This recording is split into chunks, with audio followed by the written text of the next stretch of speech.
Chapter 22. And Jesus, talking to them again in stories, said, "The kingdom of heaven is like a certain king, who made a feast when his son was married, and sent out his servants to get in the guests to the feast. And they would not come.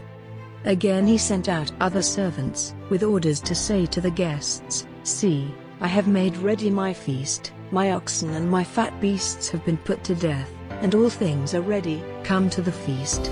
But they gave no attention, and went about their business, one to his farm, another to his trade, and the rest put violent hands on his servants, and did evil to them, and put them to death. But the king was angry, and he sent his armies, and those who had put his servants to death he gave to destruction, burning down their town with fire. Then he said to his servants, 'The feast is ready, but the guests were not good enough. Go then to the crossroads, and get all those whom you seek to come to the bride feast.' And those servants went out into the streets, and got together all those whom they came across, bad and good, and the feast was full of guests. But when the king came in to see the guests, he saw there a man who had not on a guest's robe, and he says to him, 'Friend, how came you in here not having a guest's robe?' And he had nothing to say.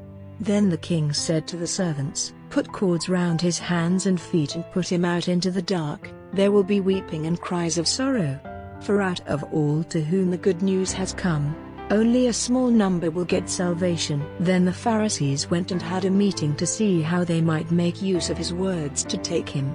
And they sent to him their disciples, with the Herodians, saying, 'Master, we see that you are true, and that you are teaching the true way of God, and have no fear of anyone, because you have no respect for a man's position. Give us, then, your opinion of this: is it right to give tax to Caesar, or not?' But Jesus saw their trick and said, 'O false ones, why are you attempting to put me in the wrong? Let me see the tax money.' And they gave him a penny. And he said to them, 'Whose is this image and name on it?' They say to him, 'Caesar's.' Then he said to them, 'Give to Caesar the things which are Caesar's, and to God the things which are God's.' And hearing it, they were full of wonder, and went away from him. On the same day there came to him the Sadducees, who say that there is no coming back from the dead. And they put a question to him, saying, 'Master, Moses said, if a man, at the time of his death, has no children, let his brother take his wife, and get a family for his brother. Now there were among us 7 brothers, and the first was married and at his death, having no seed, gave his wife to his brother. In the same way the second and the third, up to the 7th. And last of all the woman came to her end. When they come back from the dead, then, whose wife will she be of the 7? Because they all had her.' But Jesus said to them in answer, 'You are in error, not having knowledge of the writings, or of the power of God. For when they come back from the dead there are no husbands and wives, but they are as the angels in heaven.